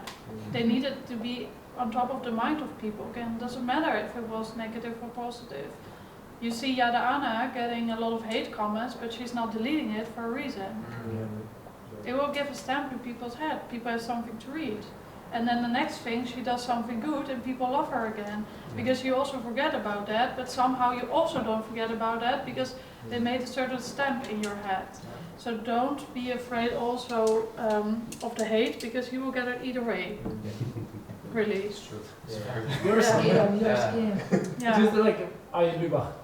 Yeah. Right? Yeah. I'm not sure if everybody saw it, but You should see it. I was still bald. Like, it was the first person that was like, hey, the online gurus. My face is first. Nice. Okay, So, then but a you gotta deal with small it. piece of personal branding B2B, because otherwise we will hear tomorrow still. Just one more question. Yeah. You said you started out with about 3 posts a day. Yeah. How did that evolve? What frequency are you posting now? 1 time a day. Sometimes I skip a day, but I really try to stick to 6 times per week. Would you say at the beginning it's quality over frequency, or at the start just post as much as you can so you get to know what works? And then when you know, start scaling down the frequency? Someone who plays soccer 6 times a week and someone who plays 2 times a week, who's better at juggling over a month? Yeah, that's a good. Like if you post 3 times a day and you make carousels and you make posts and you make reels, you'll get better at it, and that is the whole thing. Yeah. Like again, I invite you to scroll through my feed, because you'll see the shifts, and you'll see how bad I was in the beginning. Yeah, it's not about how bad you was, but it's about being perfect. It's about finding the thing that works for your content. Yeah, it's the same with ads. You have to test a lot of creators to see what works, what doesn't. As many as possible. As many as possible. So as many as possible. You post, like, if you can post 6 times a week, and you can do more, you post 6 times a week, you see what works. Yeah. But if you post 6 times a week, what we said, like, if you see that it's not working, you keep on doing the same thing, you gotta be aware. Why are you doing that? Yeah. Again, she said that the first few weeks or even months, the views were like really low, and on Instagram. Yeah, you still kept doing it. Yeah. So in first view, you would say, "Oh, it doesn't work, so I need to shift," but maybe it just needs time. Yeah, like I saw little difference. Okay. So one video then almost got 1K views, but my followers were 4K, so it did not make any sense. But I had almost 1,000 views, but one other video had like 200. So even within like not so many views, I still could see some differences. So a good metric would be, do you get more reach than you have followers? Or how do you... I get 3.6 million views per month on Instagram. I don't have that amount of followers. Would love to, but like getting a follower is way harder than just getting a few. And that's also something that's very, very important, what is not in this presentation, is you can have millions of views, but if you don't tell to people, like, don't forget to follow me, or follow me for this reason, then people just scroll further, because they're really used that social media is just entertainment. They're so programmed to just swipe. You also see that getting a like is also getting way harder than 1 year ago. So you really have to stick to consistently also tell people at the end of your video, for example, that they have to follow you, because the people that stick to the end also like the content, because otherwise they would already swiped away. So especially these people that stick to the end, you want to remind them, oh, like somehow you watched until the end, so don't forget to follow me. But always give a reason, like follow me for more of these financial tips, follow me for more of these painting tips, and hear my voice goes. Yes. So you convert. So like a conversion, it's kind of like an ad, if you think about it. It's like there's a specific call to action, like boom, do this. Like for example with Tom, I don't know if you do this with every post, but you do like a common CTA, like to say every other post. Every other post. So it's like a direct conversion. It's like, okay, do this, you know. So you can do that, but you gotta start with in mind like what we were talking about, like here, like just testing. If you can test 6 times a week, great. You test multiple things. I would personally take like 2 or 3 types of content that like 10 to 15 other people are doing, or like top people are doing, replicate that and test it out, just see how it goes. Yeah, for example, these testimonials and reviews are not the posts that are going viral. Because it's not interesting for people that are just there for the entertainment, but for the people that came on your page through an entertainment post and then come on the review post with the reviews and results, then they are already one step further in the funnel. So don't expect much from posts that are really out there just for the funnel. They don't have to be. They don't have to be. You can post them, they don't have to be. You don't post them to go viral, you post them for the people that you want to get in the funnel. Yeah. And all the way around as well. Like if I would follow Sophia and I see months that she's indeed making good results eventually with a viral academy, you start to believe that, and that's the nurturing. And I wrote it down for myself. I'm going to go make one post a week right now where I show results of my students. And it's like, want to know what these students did, and then boom, boom, boom, like good results, and then follow for more. And then you have the social proof, like I just wrote it down, like great idea. I almost don't do that, but it's also nurturing the followers that I have, and then they think, oh, well, actually you can help me with that. So my voice is a little bit... Yeah, but that's good. That's the conversion part of it. But you gotta start with, you know, you gotta start with like figuring out what works and just start. So before we finish, go to lunch. I want to have everyone's action plan on content because I want to know what you're going to do. Okay. So, but keep that in mind. So every day I'm busy on TikTok, Instagram, and LinkedIn. LinkedIn. So make sure you give your target audience valuable and engaging information. So I always split the valuable content from the engaging. So I have the eyeball content and I have the funnel content. This was also a LinkedIn post of me about getting 20 hate comments per day. Has nothing to do with my business, but I built a bridge in the, so I have a headline that, the headline is like the first 2 seconds in a reel or a TikTok, but then for LinkedIn it's your first sentence, because then they click on read the other part. And then here I built the bridge to the thing that I'm actually selling. And then at the end, I normally, not with this one, but normally I always did like a call to action and who I am and what my business is. So here was the eyeball, what I normally do with the content that goes viral. Here was like more in depth for the people that actually wanted to read more from the eyeball sentence. And then I wanted to like convert them to do something, and the call to action was send me a message. And then I had like one sentence with I'm Sophia Meijer and I'm doing this and that. So then they also knew why to send me that message or that word. So that's also, but the post, the headline itself had nothing to do with my business, but I had to find something authentic to put the stamp why they wanted to read and be interested in the rest. So it's almost like clickbait titles on YouTube.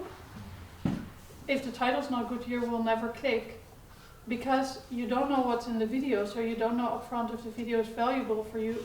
So you have to make the title and the picture so interesting that they will click on the video. If a title is about, oh no, this happened, the whole video is not only about that.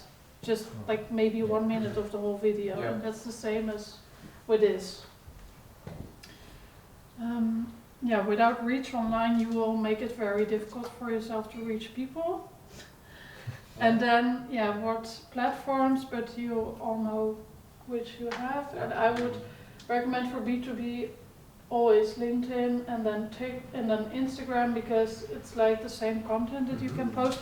Also this one, I could also post that on Instagram, you know, it's just a selfie of myself and some text. Yeah.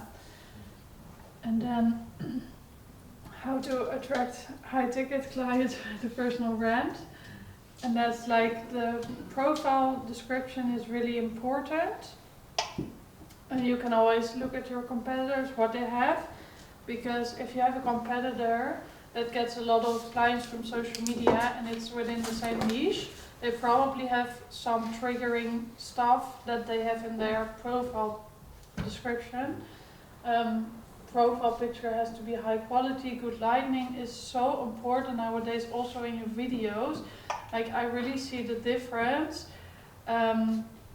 My friend, she was making very good content and she's very pretty and she went viral almost always, but like between 10 and 50k. And then my other friend told her, yeah, you really have to buy this one lightning stuff that is really focused on your face and makes the whole background sort of black or dark. And now she went with exactly the same kind of content from 50 to 200k. Just because of the lightning. Yeah. So sometimes really people underestimate that, and the testimonials, case studies are really important for the B2B because, for example, Stefan and Kahau did not really went viral, but because their content was already more in depth. So they missed sometimes the eyeball content, but because their whole profile was already like made for people that were interested in what they had to offer, I was so like, they were so trustworthy for me because actually the ad was the eyeball content for me and the page was so trustworthy with a lot of testimonials and stuff, but they did not get so many likes. But because I was already like further in the funnel, the content, but for me it was perfect because I instantly felt the trust. I felt that they had quality because they also made good content. It was just not the eyeball content, but I could really see the quality. And for me as a person that can actually spend money, I care about quality and not always about going viral because I'm not hiring them to tell me what kind of content I had to post. I was hiring them to make nice ads. Yeah. And I could see from their content that they could do that. Yeah. So it's actually the attention part was like the ad that got your attention, but then it was the conversion because we only do conversion. Yeah, but you miss the content, the attraction part in this the organic part. Yeah, exactly. But for like attracting good clients that actually have money, your page is great. Yeah, because it has everything to be trustworthy and where you think of, well, okay, they have such good quality, so I will probably also have to pay a high price for that. Yeah. Because high quality doesn't come from free stuff. Exactly. And for you it's the same, like do you want to, like how soon do you want to build your personal brand? If the ads and everything is working and you sell, then why not scale the business blueprint program to like 200 or 300 Exactly. people? So the previous program, to give you guys context, like it was a program called Agency Blueprint. I don't know if any one of you was, I don't think you were, Kevin was. It has 300 people. It made us 1.3 million. Right, and Sophia was also in the agency. Oh geez. So like, so it made us 1.3 million. It made us 1.3 million. The only thing was ads. Like we didn't have really content that popped out. Like so why change? We did have some organic stuff. We did it actually, but we need to add things on top on the side that work as well. So that's why I also wanted to say, but we'll get into that after lunch. The attention, like content, is great for you as an agency, but it's also going to be ads. It's also going to be, that's also going to be a thing. That's also for me what scaled my business was the organic. I think for one, I did 500,000 with only my organic Instagram profile, and the only person that I had was working in there was a customer service girl, and I made 500,000 organically. But to go to more than 1 million, I had cost on ads. I had to hire more people because I was also attracting more clients. Yes, my profit margin went from maybe 90% to maybe 40%, but at the end, because I was doing bigger numbers, also I made more. So for me it was like shifting. As an agency, if you're running ads, do you run ads by your personal brand or by your personal brand? Personal, always. Well, with Nico Milan, they did with agency, so you can do both. We did it also with our agency. It can work. But it's still the person, right? Like our face on. Face is always so better than the company. If I were to choose as an agency and now to do real estate agents again, I would go my face every day. Every day, not for Success Media. I would go Stefan. People work with people. They relate with people. You can also do like as an agency, but like a person who like make like video content. Could as well. Sure. I think you did as well, right? What? With your agency, quickly marketing, but then you have like add-on or like different personal ads. Yes, we did that. We tested that. Yes. It was working or? It was working, yeah, but my face was like, yeah, we had a lot of ad spend every month, and my face was converting better than my partner. You're sexy. Yeah, but that was because I think people related Kevin to Quickly's marketing and not Aaron. That was my partner. And there you go. So And that's why you left. No. But there you go. That's like, if you could choose, then why run it as a business with your pay? Change your Yeah. But I know I have the advantage if I am going to start a new company and I'm going to advertise again in Belgium, people know my face now. Yeah. They know me, so It's easier. I have an advantage there. Yeah. So it's good if you want it. Also with me, like sometimes we now have clients on the calls with my closers, and they already follow me for 3 years. And because they saw my face so often, like, or it was with money tips on TikTok, or they saw me in an ad, or they saw my free webinar, or they saw my wherever. One time even someone saw me walking in Malaga, and therefore she thought I want to buy her course. Like, it really happened one time. She never talked to me, but she told it to... That was Juliet. No. And yeah, so when people see your face more often, I also heard a rule, that the 7 rule, that people actually have to do 7 things that has to do something around you before they convert. Like for some people it's like less than 7, for some people it's a little more than 7. Like, depends, but like if they did 7 things with you, they have 7 touch points in their brain, and they're more likely to trust you. That's very true. Yeah. I have one more question. Would you say at the start focus one channel, for example LinkedIn, and then go into repurposing once that platform works? Or would you just say I use did something that. like Opus and start repurposing straight from the start? Yeah, I did that with TikTok. Like TikTok, I saw like my experimental kind of stuff, because I did not know what to do, what I was actually doing on the platform. And from then it was much easier to grow my Instagram, because I had like my own blueprint. So in that way it's true. But for example with Instagram and LinkedIn, it's really like, it's 2 different things. But I would not say that your LinkedIn would go less good because you also post it on Instagram. So you would say start Just- with both of them, Yeah, but that's just not big maybe focus difference. on one and repurpose on the other without spending all of your time. Yeah, Yeah. I would stick to one strategy. So obviously I would not go for 2 different strategies, because there are 2 different platforms. But I still think, because it's such a small effort to post it on both, that you can still benefit from it if you also post it on Instagram. But if you see that your clients come from LinkedIn, I would always adjust the strategy based on what's working on LinkedIn, not what's working on Instagram. But I would always just take it in also Instagram, because maybe one day you want to actually grow further with Instagram, then you already made the base, and maybe you get some clients from it. Like, I'm still posting sometimes like the money tips on my second TikTok account, but not because I get the clients, but because I make the content anyways. And sometimes I still hear that people actually became a client from there. But it's also because of the 7 rule, that if I have the content and I can just with small piece of effort just also post it on another platform, people also see me more often. Yeah. You can see what works, because for Tom, for example, he did TikTok. Like literally posted the same videos. On other accounts, I saw people posting the same on TikTok and Instagram, went viral on both. I did the same like for legit 30, 60 days, 200, 300 views, sometimes 1,000. So we said like, no, okay, Instagram, only thing I posted on LinkedIn, I had automations on LinkedIn, didn't get any clients from it, only too much stress, too much effort, one channel, one avatar, one product.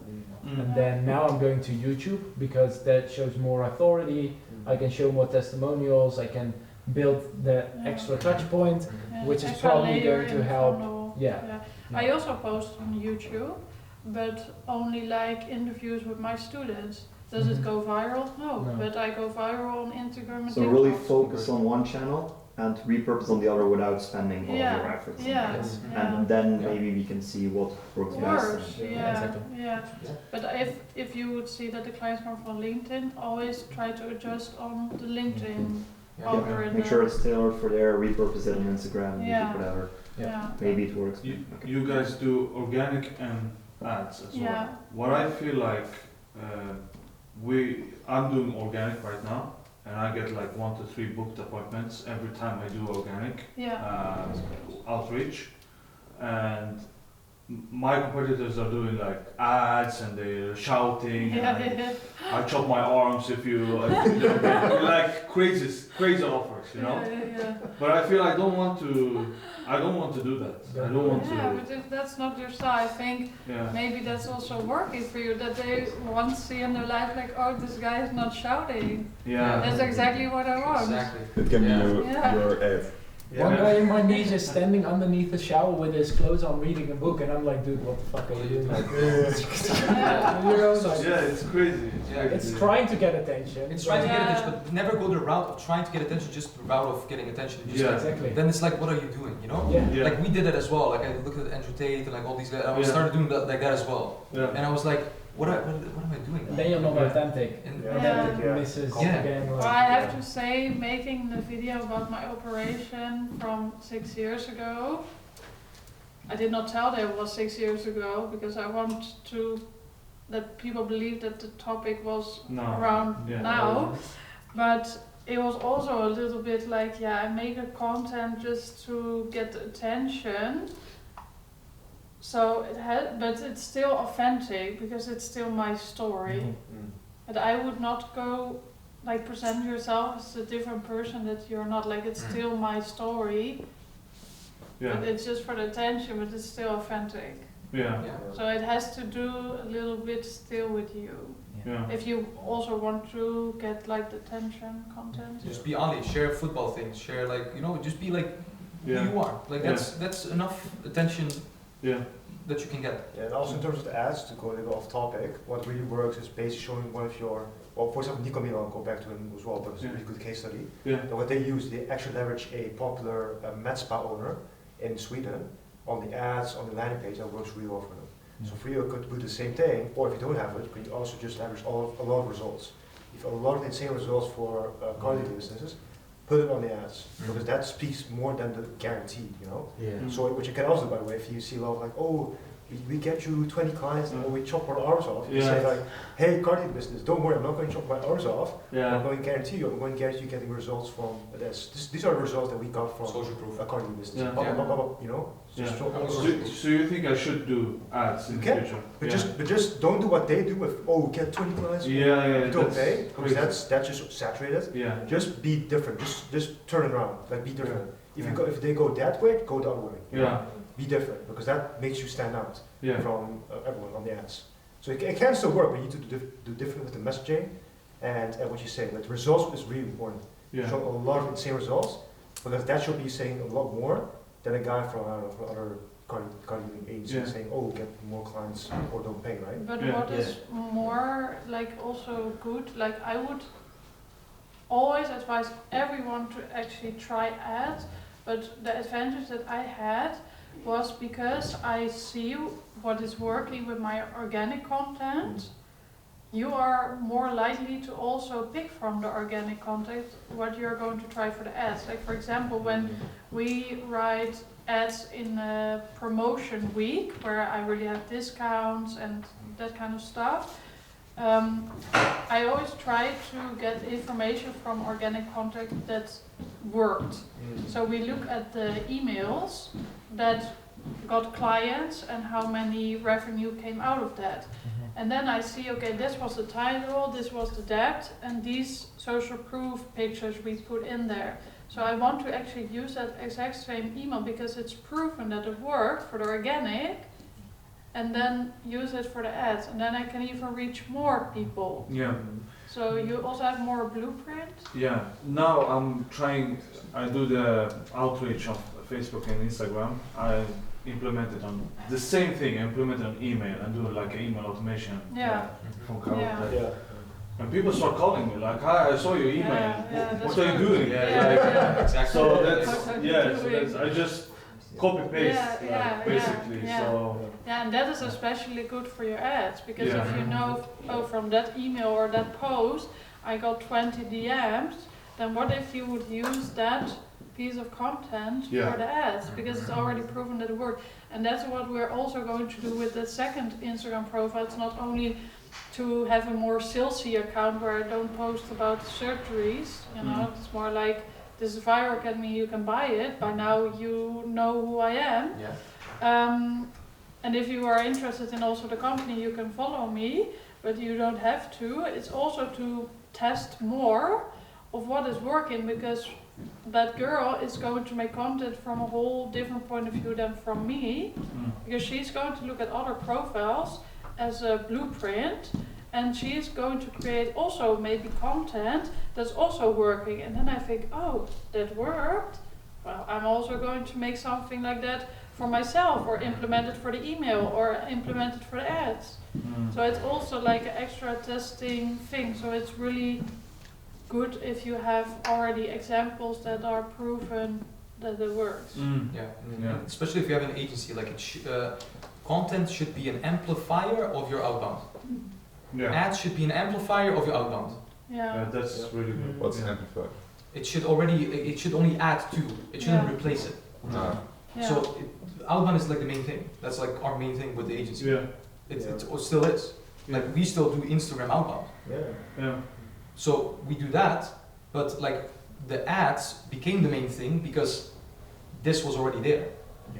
You know, so you already have something that's working, but content and ads is just an extra. You know?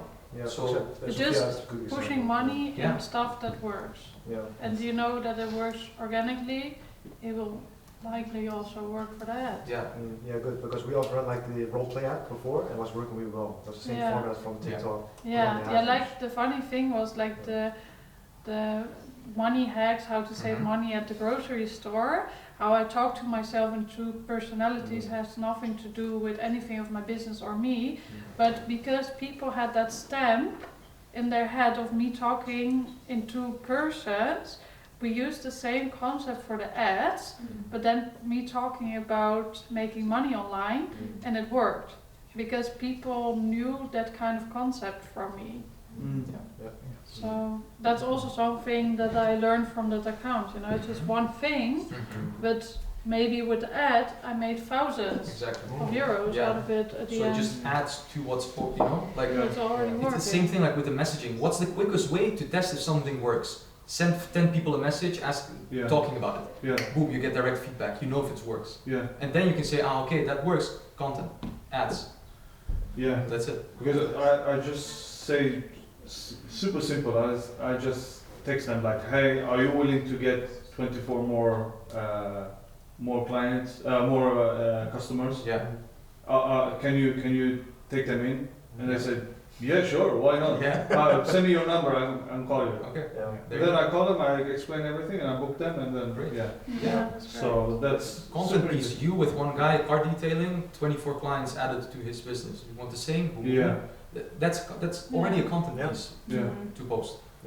Or like, hey, car dealer business. A quick question for you: do you want 24 extra clients? If you place want, that. click here. Simple. Same. You copy. But like you do with the emails. It's the same. It's just replicate what works. Okay, I have a little bit of a hate-love relationship with these three things because my students, when they start with my company and they just have to produce content, they ask me, is my logo good enough? What do you think about my branding? Are the colors good? I'm like, girl, you did not even post one video, you're already stressing about this. Like, what the hell? But I have to say, if you're getting more into like getting clients and actually making money, this is very important to attract good high-ticket clients. Because me as a company, I want the best of the best. Like, I hired this social media girl and I bet I could find a cheaper one, but because her content looked good, because she had a good logo, because everything was very professional, I did not care if it was 500 euros more or less, because I knew that I was getting the same quality, and that is what I was looking for. Who is it? What? Who is it? It's from Alex the Label. Yeah, it's a girl. She only focuses on female companies, and she has like a lot of clients for her social media business. But she actually started at the course of my best friend, so I could also ask her, can I get the other one that is cheaper, because they all learned it from my best friend. But I really specifically wanted her because her content looked good, her logo looked good, and her branding looked good. And that's actually the same with Stefan and Kahau. It looked very good. Their quality of their own shit was good, and that's what I wanted. I thought I can maybe find someone that's doing my ads and will be a lot cheaper maybe, I don't know. But I wanted their quality. So when you really go further, this is really important, but when you start with content, you should not stress about these things. Doesn't make any sense. 100%. It will not make any fucking difference in 1 or 2 clients. Only when you get further to the high ticket stuff and you really are focusing on a lot bigger audience, like now to get 1 million, I need to have this because I cannot convince 15 people. I have to convince 15,000 people, and then this also has to be good, and not just me talking to them and trying to convince them. And some of you guys already do, like your guys' branding is on point. Whenever I see your white paper and all those things, like it's great. You guys also in terms of like when we're talking about the website and everything like that. So connect with each other. If some of you don't maybe have something like that, connect with each other and talk about it. It was quite funny because we had like the accountability sessions, because you mentioned this like, hey, maybe you can talk to each other, and they were like, you're running 8,000? Because they just by the website, they were thinking like they are quite first. So that's nice because there you go. 100%. I think this was it. Amazing. Hey, let's do a round of applause for Sophia. Are there any questions? Because we have the lunch. We'll probably, I think we're going to do short lunch, guys. Or eat at the table. Go ahead.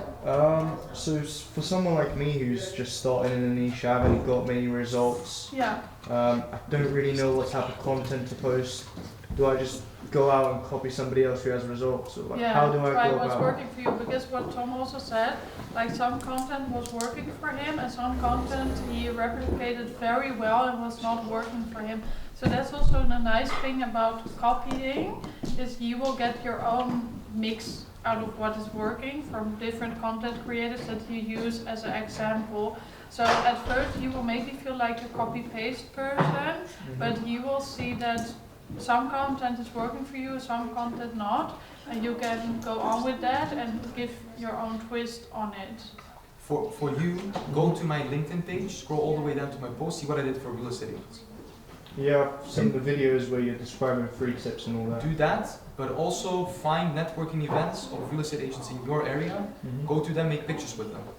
And what we did, we just delivered the results for free the first time in exchange for sharing the results and making a video testimonial.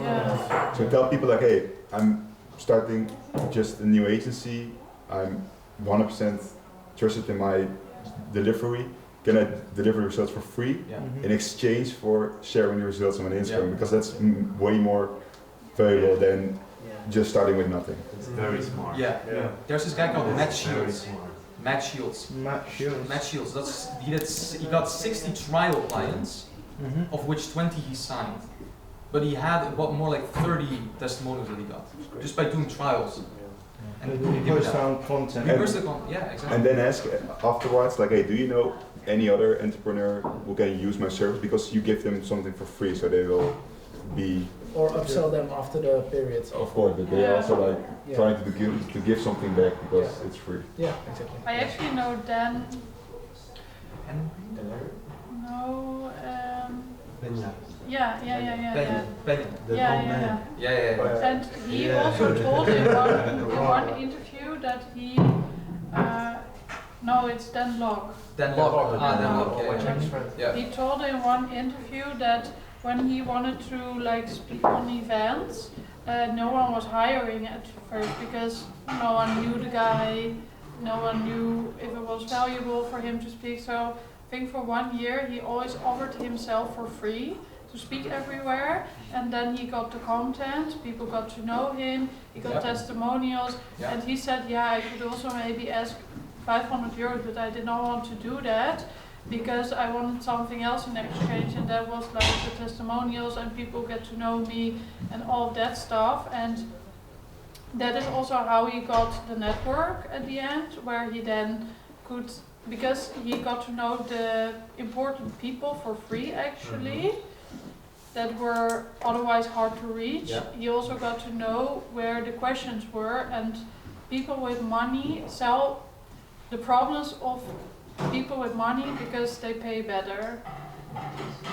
That was like his kind That's of a really thing. good one. Yeah. Solve the problems of people with money Yeah. because they Yeah. pay better. Dan, does that make sense? Yeah. So just go to Testing. different events, offer them to work for free for them for 1 month, and then exchange that and just say, look, I'll work for free, Yeah. but Yeah. I want an online testimonial for you for the work that I've done. Yeah. And be clear from the first point that you want to get the video testimonial exchange because that's because if you say I'm doing it for free, they're like, it probably doesn't work. Yeah, because then you are. Yeah, I you don't know how have to to say give it, them but then also you a good reason. they think you're like this, but then if you explain what you're going to do with the video testimonial, they're like, okay, I'm going to help you if you're going to help me. What's worked for me is like in the beginning I told my clients like, you don't pay me anything unless you get the customers, do the detailing, do everything, and then you can pay me. So you can have that also if you want to like. Also interesting. But the ad spend. Sorry? But they have to pay the ad spend. Yeah, they pay the ad spend, of course. But like they can pay you afterwards. Like After don't I've pay. delivered the service. Yeah, like you don't pay me anything, and we don't need to have like a 3-month contract. You can cancel it anytime. Yeah. This takes time. But that is good in the Takes time. beginning Yeah. when you have to invest your time. It's the same as making content. You will not earn shit. Maybe one collaboration for 100 euros for one video, but that's it, you know. But with that, it's very, very smart. But when you're further down the road, I would not do that because then you already have like the results, you have the testimonials, and then people just need to have the trust in you to just pay you up front. But it takes time.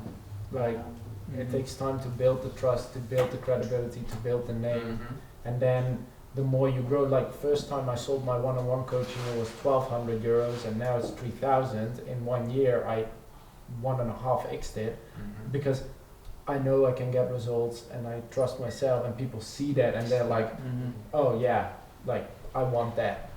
And then it's you just saying like, yeah, this is it, and this is how I get you from A to B.